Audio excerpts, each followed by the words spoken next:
Welcome back to the ChemDoctor. This is the sixth video in the series that deals with weak acid and weak base equilibria, and specifically it's the second video that deals with titrations of weak acids and weak bases. In the first video I did in this area, we focused on a strong base weak acid titration, and we did a thorough number of calculations in order to define the pH curve for the reaction of sodium hydroxide with acetic acid.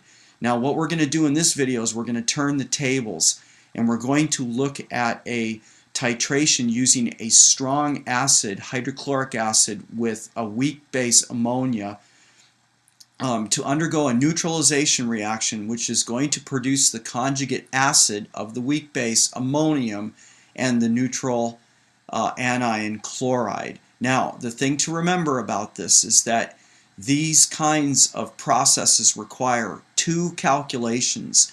The first is a stoichiometric calculation where we assume the reaction goes to 100%.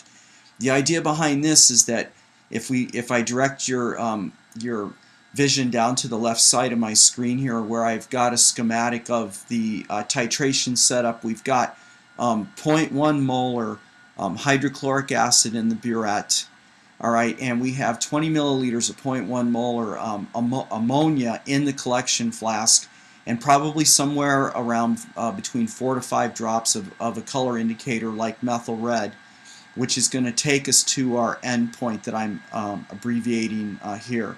So methyl red is yellow under acidic conditions, and when we reach the equivalence point of this chemical reaction, we should be in the realm of the end point for this color indicator, which it should be an orange solution.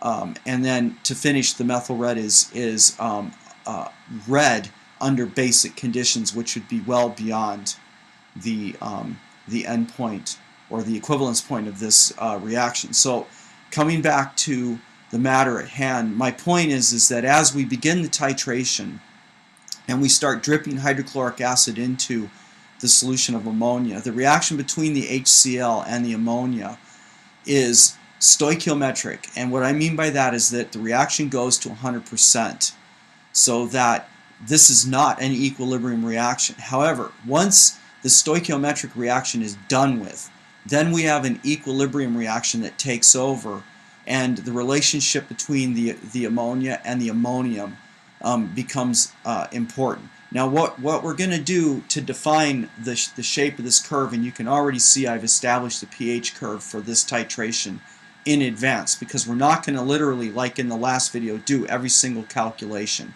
All we're going to do is establish, I'm going to take you through the establishment of the three main points on the graph. And you'll notice when you look at this graph that it looks significantly different than the graph for the strong base weak acid titration. Literally, this is the same kind of curve but upside down. So if I was to draw the picture up here in the right corner of my screen of a pH curve for the strong base weak acid titration, alright, it looks like this.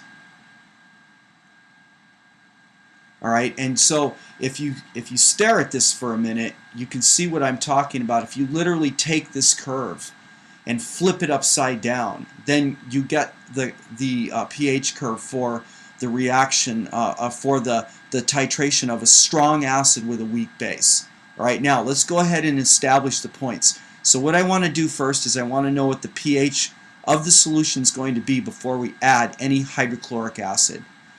So coming back up here, you can see we've got 20 milliliters of ammonia and 0.1 molar ammonia. So the total number of moles of weak base that we have in the collection flask at the start of this is 0.002 moles. I want to establish that because we're going to be coming back to this number.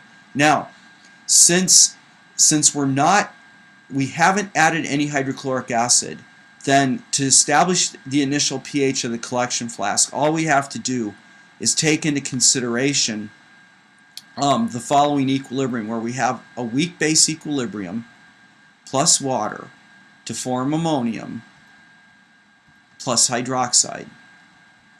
All right, and our initial concentration is 0.1 molar.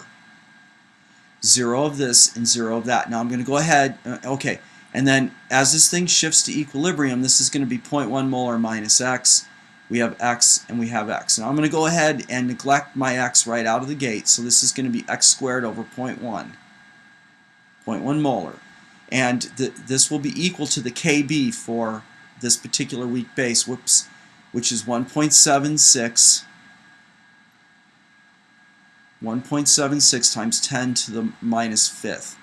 So the molarity of the base that we get here is going to be 0.001326 molar of hydroxide. This is also the concentration of the ammonium. Now, because this is a hydroxide, first I'm going to get my pOH, which is minus the log of this value. So the pH that I get for the initial solutions for the pOH for the initial solution is 2.87. So 14 minus that value gives us the pH, which is 11.13. So now I'm going to come back up here and I'm going to put that in. So my initial pH before we've added any hydrochloric acid is basic. Note, coming back over here to the right side of my screen, remember that the opposite titration, strong base weak acid, has its pH in the acidic range.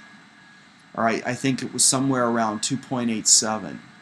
All right, now what we're going to do next is we're going to establish the pH of this point right here, which is a crucial point on this graph because it's the place where literally the HA that's in the solution is equal to the A minus.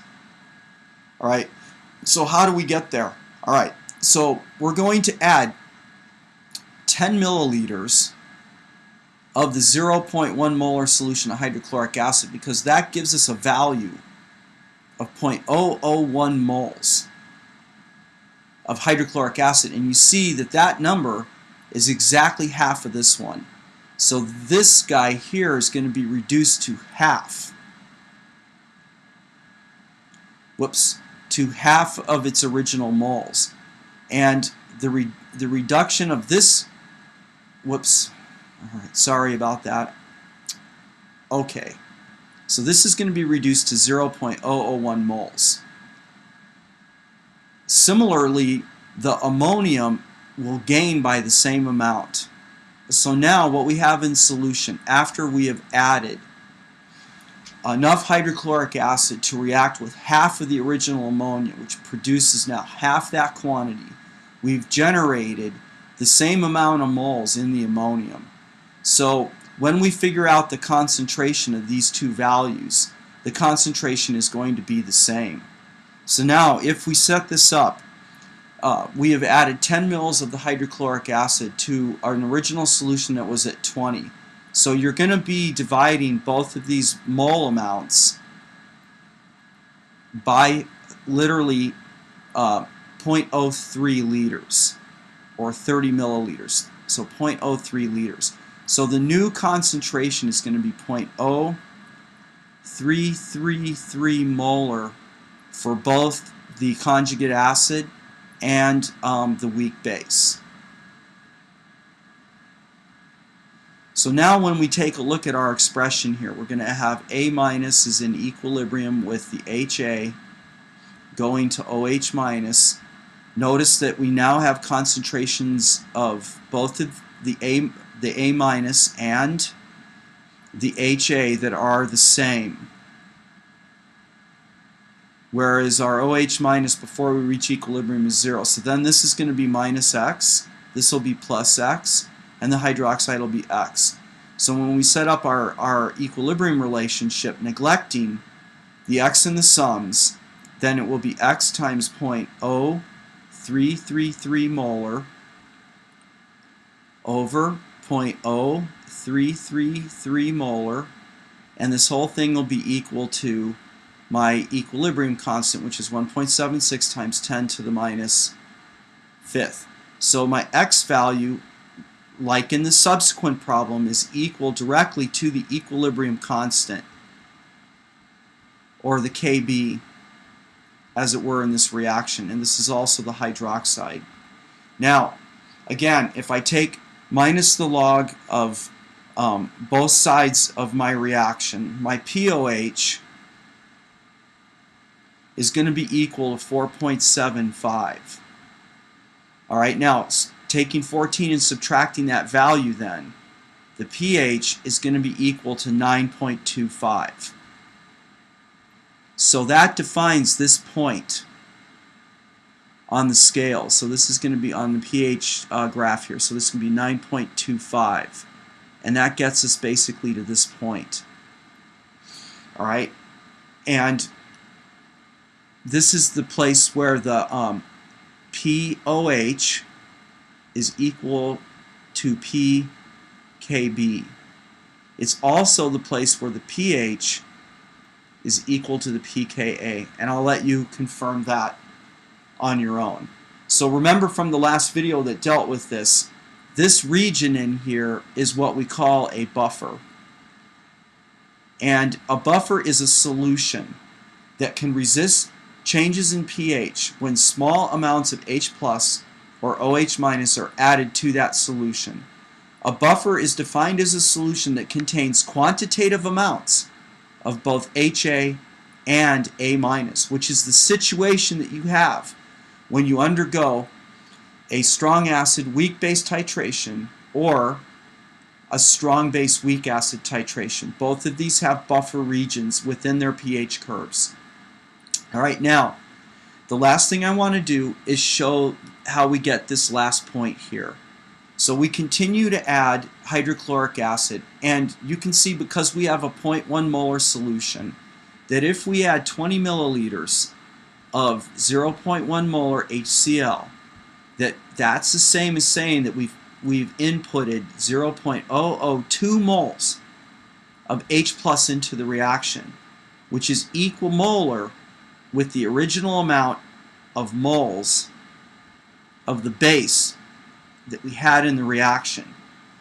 Don't forget that this part of the process is stoichiometric. So that means that all of the ammonia has been converted into 0.002 moles of NH4+, the conjugate acid of this base.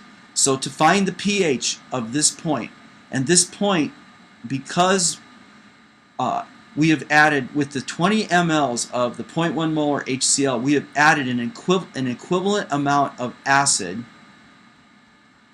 to the reaction that has 0.002 moles of NH3. So this is what we call the equivalence point. And it represents the point in the titration where all of the original A- is reacted. And it represents a place where we are now at 100% of HA. 100% HA is what is it at this point. 100%.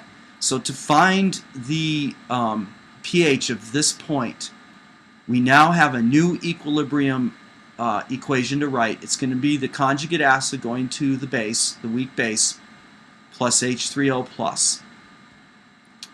All right, and to find the molarity, it's going to be 0.002 moles divided by 0.04 liters, or this is equivalent to 0.05 molar now.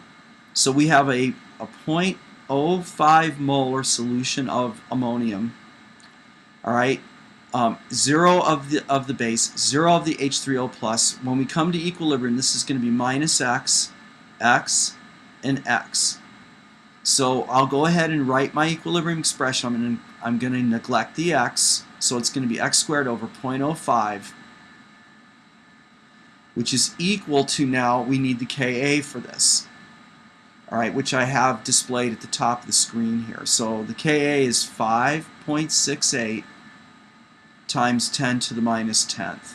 So solving for X, which happens to also be the H3O+, okay, we get 5.329 times 10 to the minus 6th molar. And now we get pH directly by taking minus the log of that value. And so the pH is going to be 5.27. So I'll go ahead and put this in here. All right, this is the pH of our equivalence point. 5.27. All right, and you'll notice that the equivalence point of a strong acid, weak base titration, is acidic. All right, it is acidic. By contrast to the pH of a strong base, weak acid titration, which is basic. All right, and in finishing this video, I want to come back to the color indicator, because the endpoint for this is where this solution goes from yellow to orange is about 5.0, where that transition happens. So notice the overlap here between 5.0 and the fact that the pH of my equivalence point is 5.27. So you should see a color change that is consistent with the ending of this reaction. With that, I'm going to go ahead and close this video.